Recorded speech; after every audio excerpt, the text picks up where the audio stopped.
Jesus, muito obrigado, meu Pai, por mais esse dia. Te agradecemos, te louvamos. Jesus, pedimos que o Senhor faça aqui essa manhã, Pai, em nossos corações, em nossa mente, nosso entendimento, Jesus. Não somos capazes de compreender a Tua palavra, não somos capazes de nada, mas o Senhor pode fazer tudo, Jesus. Então, Pai, eu não quero pedir ajuda não, Pai, eu quero pedir que o Senhor faça, o Senhor. Faça em nós, Pai. Mais uma vez aqui, por favor, Jesus. Por favor, Jesus. Amém. Para a gente começar, eu queria fazer umas perguntas, mas você não precisa me responder, você só precisa pensar nelas, tá bom? A primeira é: por que nós aceitamos a Jesus? Só reflita um pouquinho aí, assim, na sua vida. Por que eu aceitei Jesus? E podem vir, sei lá, diversas respostas para isso, né? Uma dessas respostas pode ser assim: para eu não ir para o inferno. Que tá ok. Tá ok. Mas essa é uma resposta incompleta. Talvez a resposta mais correta seria que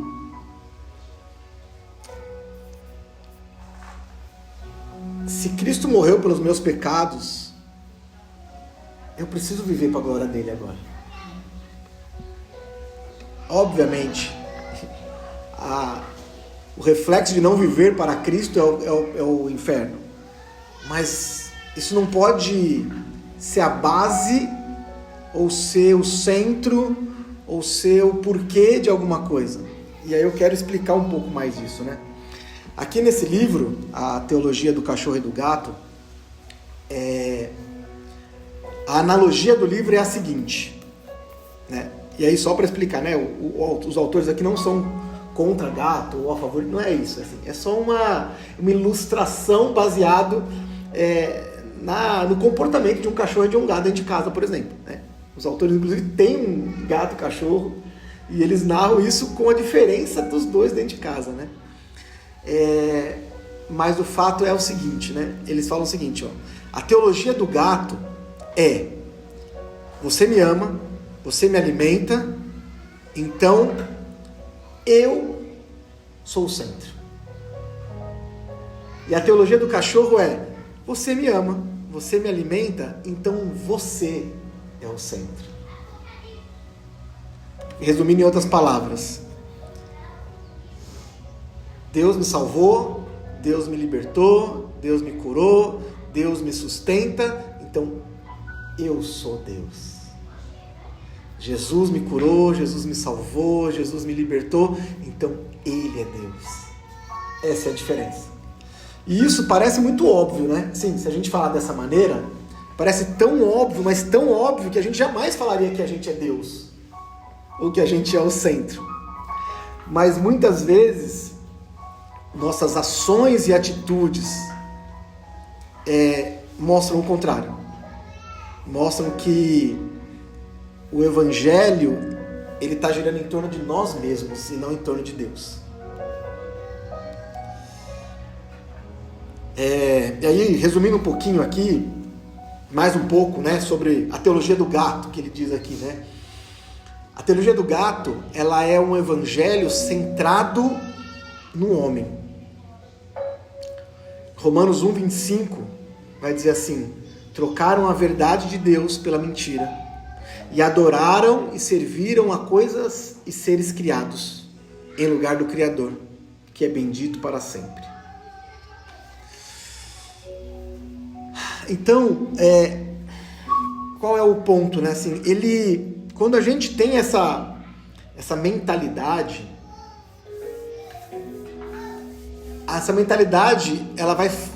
ela vai trazer essas características. Ela vai pensar assim: Deus, ele existe para mim, sabe? Deus criou o mundo para mim, Deus criou o universo para mim, Deus criou tudo para mim, para o ser humano. E quando a gente vai olhar, e o autor dá um exemplo muito bom aqui no livro, ou vários exemplos, mas ele diz assim: você acha realmente que se Deus tivesse criado a terra para o ser humano, 70% seria água, que a gente não pode nem viver na água? Deus criou tudo isso para a glória dele. Você acha que Deus criou um universo infinito para a gente morar em um pinguinho dele? Não. Deus criou o universo para a glória dele. E nós fazemos parte disso, e não o contrário. E aí ele vai dando exemplos e características de um cristão gato. Que assim, evita o confronto espiritual e pessoal. Que é quando nós temos uma leitura seletiva da Bíblia, ou seletiva do que a gente ouve. Então, se eu ouço uma promessa, eu vou agarrar essa promessa, falar assim: amém, essa promessa é minha. Mas se eu ouço que eu preciso mudar a minha vida, eu vou mudar a minha vida até o ponto disso não me incomodar. Porque se está me incomodando, eu vou deixar para lá, entendeu? Porque aí não é evangelho, isso aí é legalismo, isso é religião. Mas a promessa eu quero, entendeu? Assim, viver a bênção eu quero, não, isso é meu, eu não largo mão. Mas e abrir mão? E, sabe,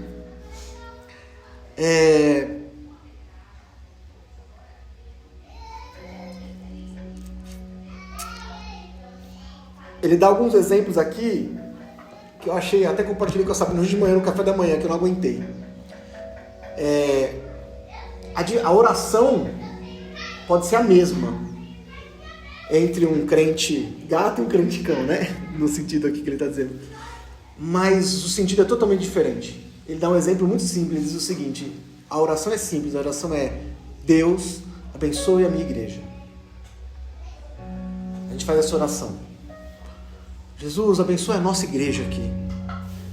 Então, se a gente tem uma mentalidade voltada para nós, humanos, por trás dessa oração, a nossa mente está dizendo o seguinte: Jesus, estamos precisando de uma caixa nova que não faz barulho.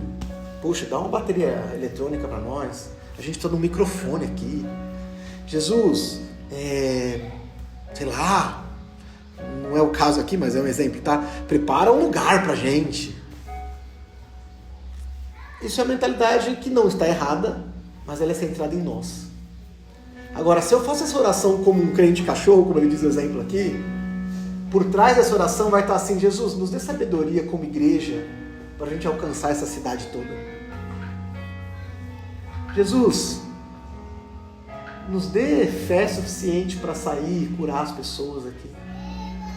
Jesus, faz esse louvor chegar onde a gente não vai chegar. Abençoa a nossa igreja. Entende a diferença? Não estou dizendo que pedir uma bateria, pedir um teclado é errado. Eu estou dizendo que isso não pode ser o centro. Outro exemplo que ele dá aqui, cara, que assim, me triturou essa madrugada. Eu de verdade acordei de madrugada e não consegui dormir. Ele diz o seguinte: uma vez ele estava num culto de oração para missões. E aquele culto morno, sabe, aquela oraçãozinha bem chinfrinzinha, sabe?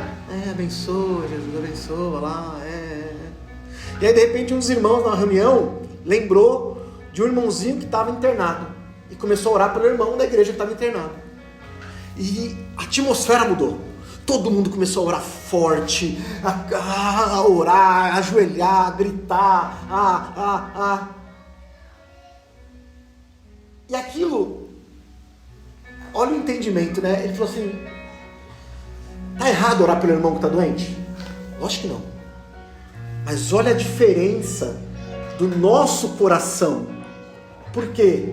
Porque a nossa oração é para que a gente se sinta bem. Então quer dizer o seguinte: se eu estou aqui em união, e eu sei que a Wanda está doente, e ela está na casa dela doente, não pode participar do culto, qual que vai ser a minha oração? Jesus, cura ela, para ela estar aqui com a gente. Por quê? Porque é importante ela estar aqui, porque o culto vai ter mais gente. A gente quer e a gente ora pelo nosso bem-estar. Óbvio, a gente quer que ela seja curada, entende o que eu quero dizer? Mas é o porquê a gente faz isso. Por que a gente não tem uma oração tão fervorosa pelo Irã e pela Palestina que está lá em guerra agora, nesse momento, entende? Porque não afeta a gente pessoalmente, mas afeta o reino de Deus. Isso devia afetar a gente de uma forma que a gente não conseguir dormir. Mas, poxa, minha família está bem, as contas estão pagas, tem comida na minha mesa, então minha oração para aí. Entende o que quer dizer essa teologia do gato e do cachorro? É isso. O gato vive para ele mesmo. E o cachorro vive para Deus. O cachorro se doa para Deus. Sabe? É aquele negócio assim, eu sou salvo, e se eu sou salvo, Deus trabalha para mim.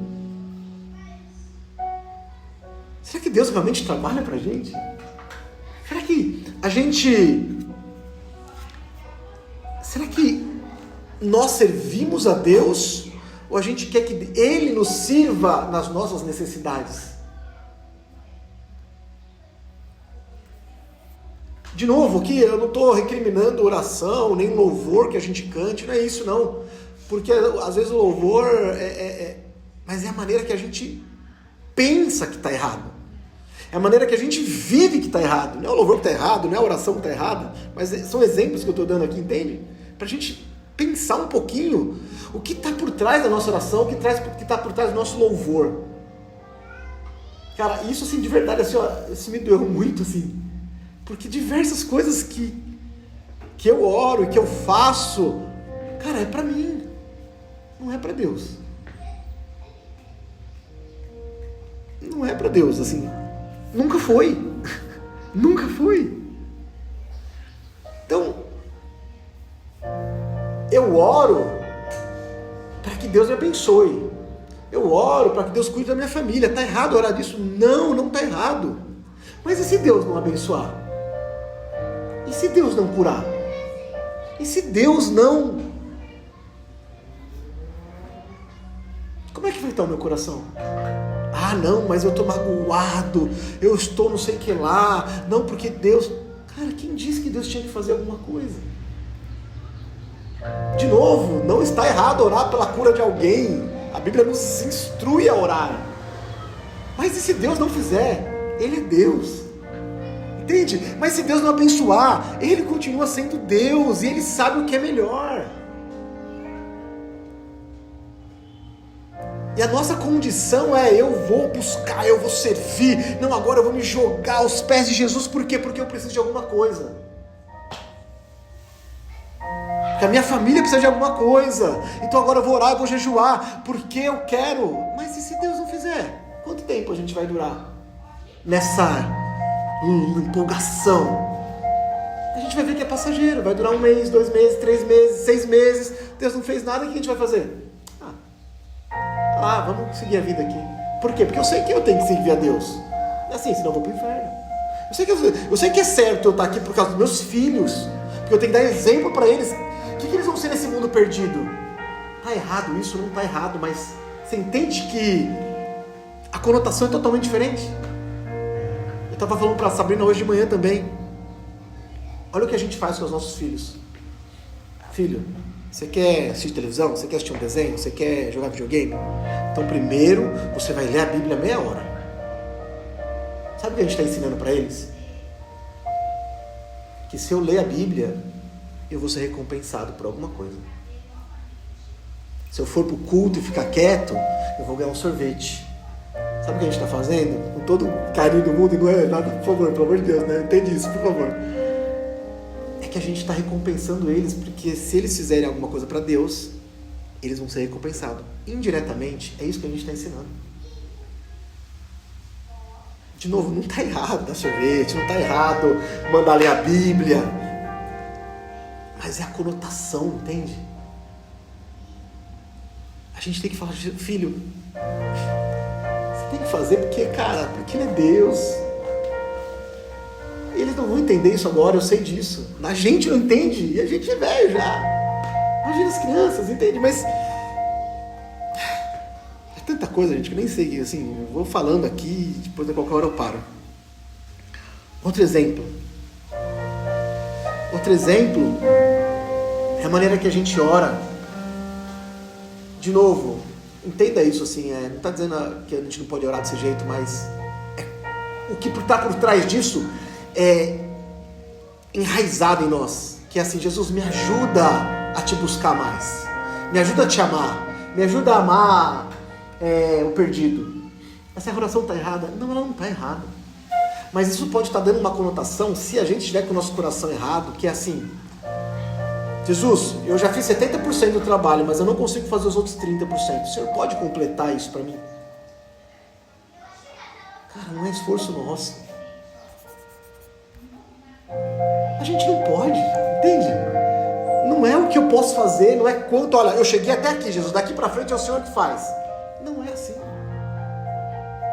Está invertido isso. De novo, a gente pode pedir ajuda para Jesus, a gente pode pedir ajuda para Jesus, mas sabendo que Ele faz tudo e eu não posso fazer nada. Eu não tenho nada para oferecer para Ele. Eu não posso amar ninguém porque, cara, eu sou egoísta. A minha carne é egoísta. Eu quero que a minha família esteja bem. Se minha família está bem, se sobrar alguma coisa, eu vou fazer alguma coisa para alguém. Esse é o amor que eu acho que eu tenho que dar. Mas não é isso.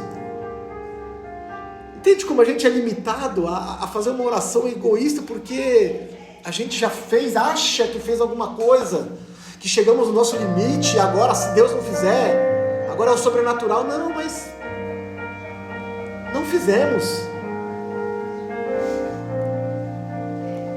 A nossa oração deveria ser: Jesus, faz, porque eu não posso fazer nada. De novo, por favor, entenda isso assim. Não estou dizendo que a gente precisa mudar a nossa oração. Estou dizendo que o que está dentro de nós não tem que mudar. Sabe, a nossa fé, ela não pode mais ser seletiva. Sabe, de só obedecer o que faz bem, o que faz sentido para nós. E o que vai pegar no nosso calo, a gente deixa de lado e fala assim: não, isso daí eu sou assim mesmo, isso daí um dia Deus vai me convencer. Cara, a gente está vivendo para nós mesmos. Isso é fugir do confronto. Não, mas eu nasci desde criança. Dane-se. O que a gente está dizendo entre as nossas palavras é que Deus não é poderoso para transformar a minha vida, para transformar Não é. É isso que a gente está fazendo. É seletivo. A gente está servindo a Ele somente pelo que nos agrada. Tiago 1,22 vai falar assim: sejam praticantes da palavra e não apenas ouvintes.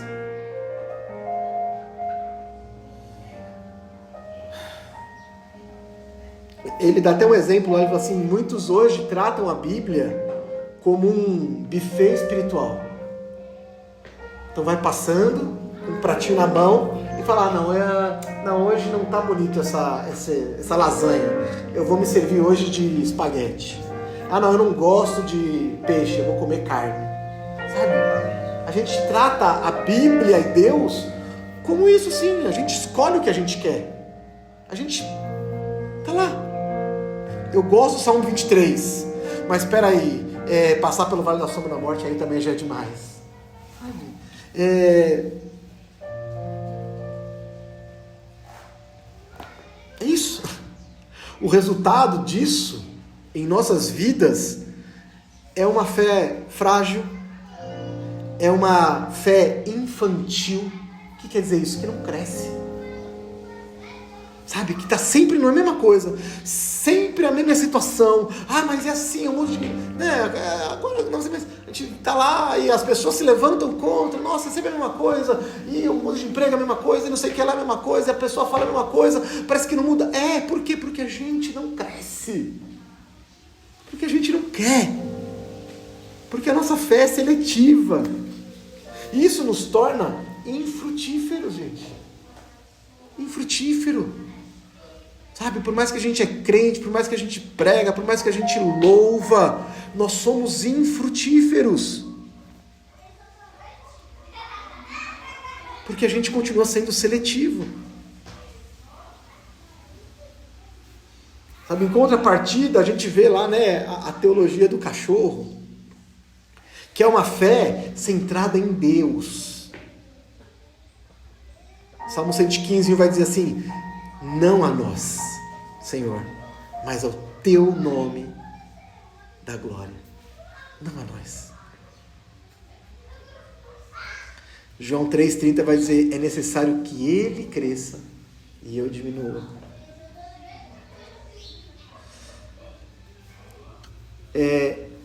Características que a gente precisa adotar para a nossa vida Jesus, eu não estou entendendo, mas eu vou obedecer.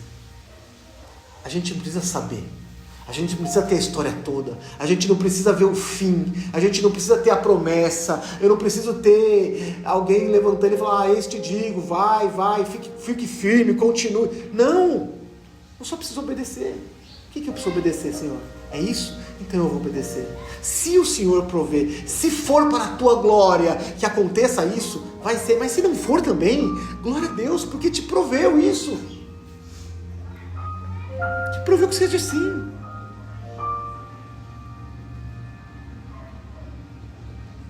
Buscar Deus é mais do que buscar bênçãos. Buscar promessas, de novo, as promessas estão aí, as bênçãos estão aí, a gente pode usufruir da promessa e da bênção de Deus, mas isso não pode ser o cerne da nossa busca, sabe? Então eu vou continuar firme, eu vou ofertar, eu vou dizimar, porque senão Deus vai arrancar o meu emprego, vai, sei lá, assim, essa mentalidade é troca. Não, eu preciso fazer, porque se eu não fizer assim, Deus vai fazer assado. A gente está pesando, colocando Deus numa balança e condicionando as coisas. E se for para a glória dele que a gente perca? E se for para a glória dele que a gente ganhe? Sabe, é duro, não é fácil. Porque a gente tira o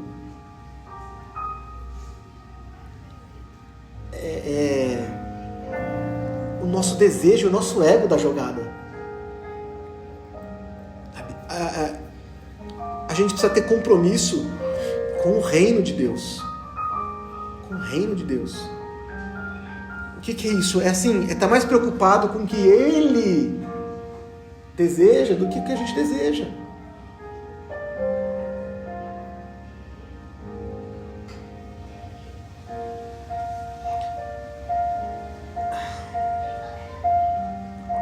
O verdadeiro cristão, ele entende, ele pensa assim: eu fui salvo, não só para ir para o céu, mas tornar Jesus conhecido na terra. A gente vai ver lá a história de Abraão. Quando Deus faz a promessa para Abraão, ele fala: você vai ser uma bênção e todas as famílias da terra serão abençoadas. Tipo assim, eu vou te abençoar. Mas por que eu vou te abençoar? Para que todas as famílias alcancem essa bênção. Não é por você, não. Você não está entendendo. Você não tem mérito nenhum para isso. E se a gente olhar a vida de Abraão e dos filhos dele, não foi fácil. Eles foram abençoados, lógico. Mas não foi para eles. Hoje a gente é fruto daquilo. Olha isso. Sabe? Mas olha como muda. A gente vai olhar alguns exemplos lá, por exemplo, o exemplo dos discípulos, de quando Jesus começou a pegar mais firme na pregação. O que aconteceu? Eles começaram a ir embora. João 6,66. Os seguidores simplesmente falaram assim: quão difícil é isso? E começaram a ir embora. Por quê? Porque eles estavam ali, porque Jesus curava. Porque ele era o Messias que ia se levantar contra Roma, que ia trazer glória novamente, como Davi tinha feito, e estabelecer um reino eterno. Eram as promessas. Mas quando Jesus começou a pregar a verdade do Evangelho, ele falou: não, isso não, muito obrigado, eu vou esperar o próximo. Será que a gente não está esperando o próximo? quer outro exemplo? Lucas 15 vai falar do filho pródigo, lembra? O que o filho mais novo queria? O filho mais novo queria os bens do pai, mas não queria a presença do pai. Então meu pai tem, então eu posso pegar, é meu. Então eu quero usufruir disso. Mas e o pai? Não, deixa ele lá. De novo, a gente não faz isso porque a gente conscientemente, mas talvez uma vida religiosa, cristã, e não importa a origem disso, nos levou a isso, entende? E a gente perdeu o sentido real do porquê a gente está aqui. E aí eu vou tomar a liberdade aqui de ler uns trechos aqui rapidinhos do que o autor diz aqui, tá? Os gatos olham a opção do inferno e correm, e fogem dela. Se o inferno está na direita e o céu na esquerda, os gatos se movem para a esquerda rapidamente, indo para o céu. Mas o foco está voltado para o inferno. Um gato diz: eu não quero ir para o inferno, eu não vou para o inferno. Os gatos descobrem que podem convidar Jesus para entrar em suas vidas. E então, eles curvam suas cabeças e fazem uma oração. Depois acrescentam um pouco de fé e dizem: louve ao Senhor, nós não vamos para o inferno. Repare que os cachorros querem chegar ao céu por uma razão diferente. Eles também estão se movendo para longe do inferno em direção ao céu. Um cachorro diz: encontrei alguém que não é apenas belo, mas é a beleza. Encontrei alguém que não tem poder, mas é todo poderoso, é o poder. Encontrei alguém que não ama, mas é o amor, e eu tenho que entregar a minha vida a ele.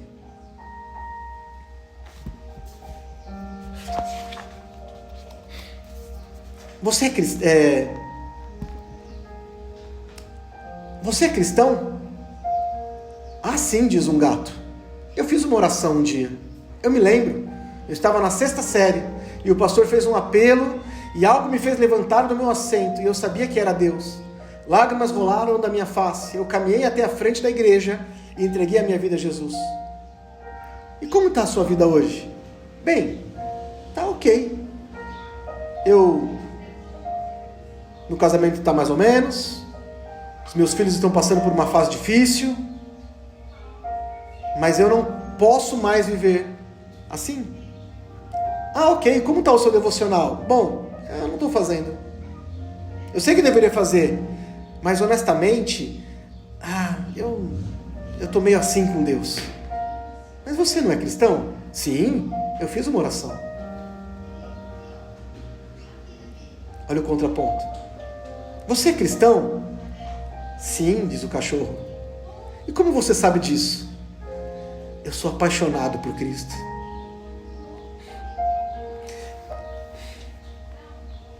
E quero somente ver a sua glória resplandecer. Eu quero vê-la brilhar em minha casa, através da minha família, em cada área da minha vida. Eu quero que ela alcance todas as nações da terra. E você fez uma oração? Fiz quando eu era uma criança. Mas foi só na faculdade que eu descobri que Deus não era tão maravilhoso. Não era tão maravilhoso que eu desistiria. Com alegria e disposição de tudo e de todos para agradá-lo. Os gatos provam a sua salvação através de uma oração que fizeram e confio que isso atesta a sua conversão. Os cachorros mostram a sua salvação através da sua fome por Deus e por quererem mais e mais dele em suas vidas. Aí ele dá o exemplo aqui, né? Querido Senhor, só pedimos que abençoe a nossa igreja. Os gatos estão simplesmente orando pela sua igreja. Lembre-se, é difícil saber pela aparência quem é um cachorro e quem é um gato dentro da igreja. Mas por dentro o gato está orando: Pai, você sabe que precisamos de um novo ginásio para os jovens, do nosso estacionamento está lotado, estamos perdendo pessoas, o número está caindo, Jesus, o teclado está ficando velho, sem falar do carpete. Pedimos que o Senhor coloque no coração de pessoas ricas, que deem tudo o que elas têm para que a igreja prospere. Diferente da mesma oração de um cachorro. Quando o cachorro diz, querido Senhor, só pedimos que o Senhor abençoe nossa igreja, ele estará dizendo, Senhor, dê-nos sabedoria para alcançar os jovens da nossa região e da nossa juventude, e fome e visão para levar a sua glória às outras nações. Senhor, mostre-nos que grupo de povo você gostaria que adotássemos. Pai, oramos também por uma sede no centro da cidade. Vemos tão pouca glória sendo refletida naquela região. Há tantas famílias estrangeiras morando ali. Mostra-me como alcançá-las para a tua glória. A adoração também é muito diferente entre um cachorro e um gato. Os gatos adoram a Deus pelo que Ele fez por eles. Seu agradecimento soa assim, obrigado por todas as maravilhas que você fez por mim.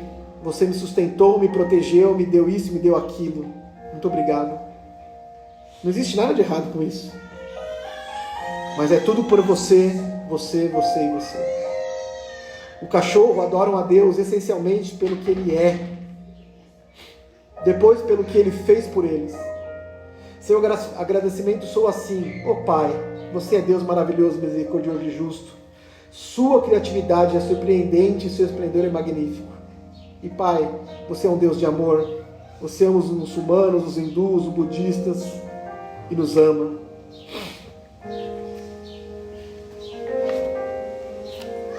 E aí vai.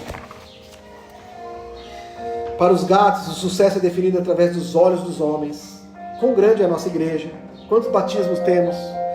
Quantos participam da escola dominical? Enquanto os cachorros definem o sucesso através dos olhos de Deus. As pessoas estão sendo pastoreadas, discipuladas. As pessoas estão mais próximas de Deus. Para o gato, o arrependimento está fora. Para os cachorros, o arrependimento faz parte da vida.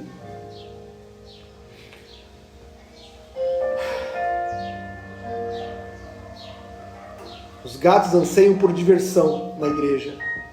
Os cachorros adoram a Deus para refletir a sua glória. Os gatos querem ter uma visão geral antes de obedecer.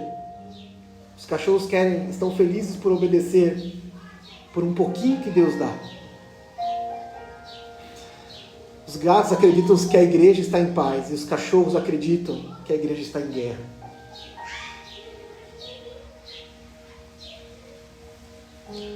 Os gatos têm uma verdade parcial e muda com o vento. Os cachorros têm uma verdade absoluta que não muda. Os gatos têm uma teologia do sentir-se bem. E os cachorros têm a teologia da obediência. Os gatos proíbem os seus filhos de partirem por um campo missionário. E os cachorros incentivam.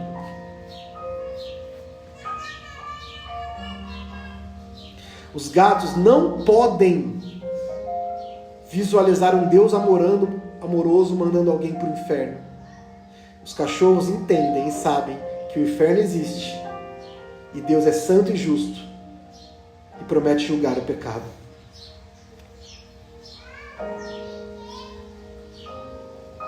Os gatos querem que os seus filhos lhes deem glória. E os cachorros querem que os seus filhos glorifiquem a Deus. Os gatos veem o emprego como meio de obter riqueza. E os cachorros veem o emprego como oportunidade de ministério. Os gatos pensam em Deus como um meio para um determinado fim. E os cachorros pensam em Deus como o fim. Tem mais milhares de coisas.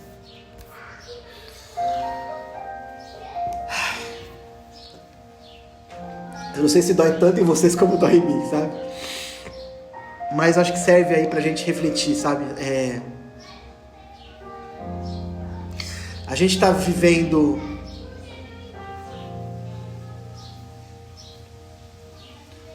para servir ou para ser servido por Deus? A gente tem ouvido a palavra para obedecer ou para ser alguma coisa, sabe? Tipo, para entender, para só saber. A gente ama mais a promessa ou a gente ama mais o Deus da promessa?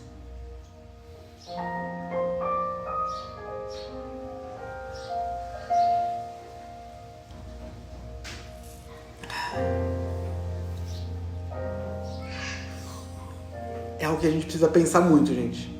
É algo que a gente precisa refletir, sabe? Assim, a gente vem falando sobre isso todos os domingos aqui praticamente, né?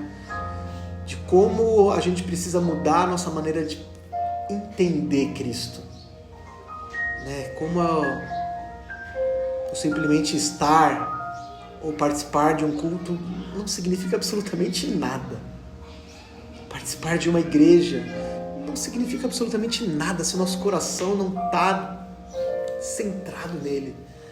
Sabe, se o nosso coração está na igreja, está errado. Se o nosso coração está na nossa família, está errado. Eu não estou dizendo de novo que a nossa família não é importante, não é prioritária. Vocês sabem muito bem como eu penso. Mas eu estou dizendo que isso não pode ser o centro. Isso não pode ser o porquê. Eu não vou buscar Deus e servir a Deus porque eu quero minha família salva. Não pode ser isso. Eu não vou buscar Deus porque eu preciso pagar a hipoteca da minha casa. Não. Sabe, eu não vou dizimar porque senão eu vou perder o emprego. Não. Eu vou orar, eu vou dizimar, eu vou ofertar. Por quê? Porque Deus é Deus e Ele, cara, Ele merece toda a honra e toda a glória. Tudo é dele, tudo vem dele, nada é meu. Nada. Cara, isso muda tudo, assim, sabe?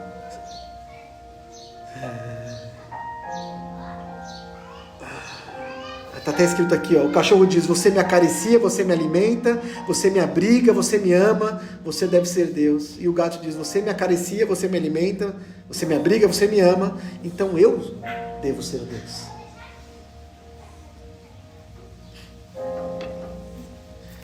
Em nome de Jesus, que a nossa mentalidade, sabe, que a nossa maneira de viver o Evangelho, a Cristo, seja transformada, gente. Não dá mais pra gente achar que a gente consegue viver de qualquer jeito, sabe? Nossa vida tá estável, tá boa, glória a Deus por isso, mas o que tá faltando, Jesus? O que eu posso fazer mais pelo Senhor? O Senhor tem colocado a gente numa situação tão honrada, tão boa, tão... E glória a Deus, não estou dizendo de novo, gente, não tem nada errado em estar em paz. Não, nada errado. Mas essa paz não pode ser o final da história. Sabe? Isso tem que mover a gente para frente. Isso tem que mover a gente para o reino. Isso tem que mover a gente para... Não pode ser o fim. Em nome de Jesus. Em nome de Jesus. Feche seus olhos aí. Fale com o Senhor aí. Jesus, Senhor, livra-nos de uma fé egoísta, Pai, seletiva, superficial.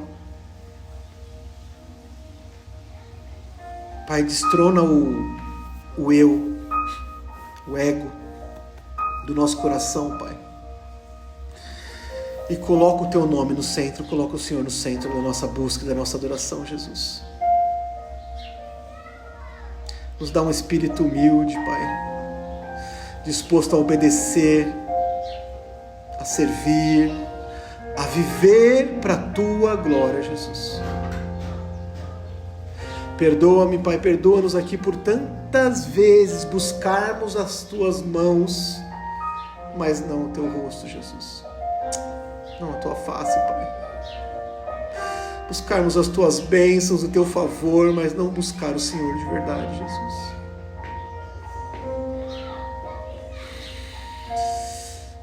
Jesus, que a Tua palavra seja toda autoridade sobre nós.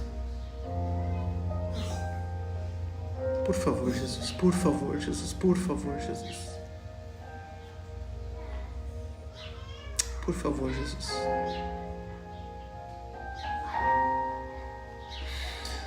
Por favor, Jesus, por favor. Amém, Jesus. Jesus. Cristo morreu para que a nossa vida não fosse mais sobre nós. A cruz nos libertou do pecado, mas também do ego.